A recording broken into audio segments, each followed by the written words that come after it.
Gun safety is certainly on the ballot in November.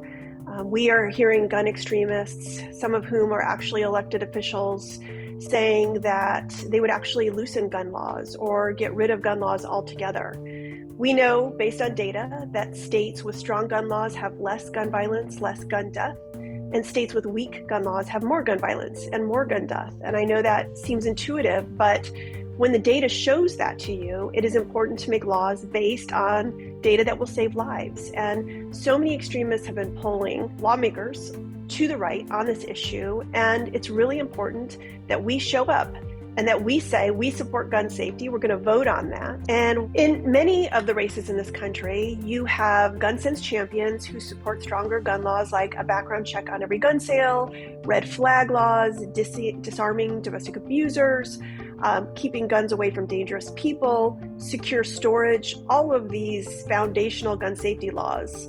And then you have them opposing someone who is a gun extremist who supports the opposite, right? They support loosening our gun laws or even stripping them altogether.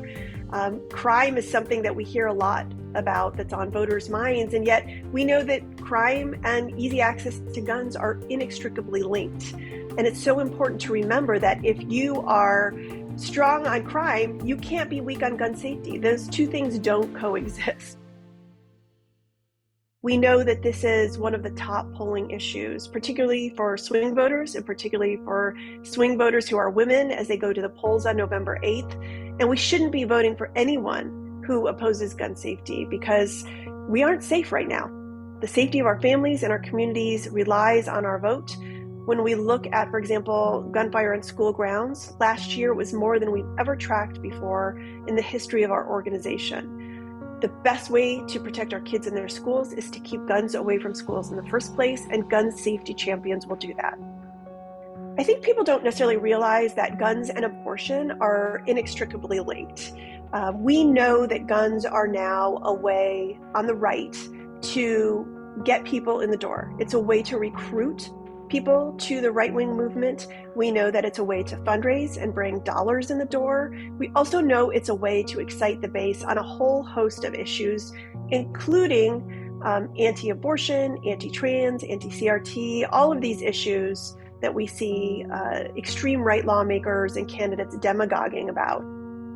I think it's interesting that the same lawmakers who say gun laws won't stop gun violence believe that abortion laws will stop abortion.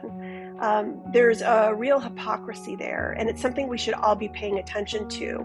You know, our rights, our safety, our freedoms in so many ways are on the ballot on November 8th. And I also think it's important to remember that women only hold about a third of the 500,000 elected positions in this country.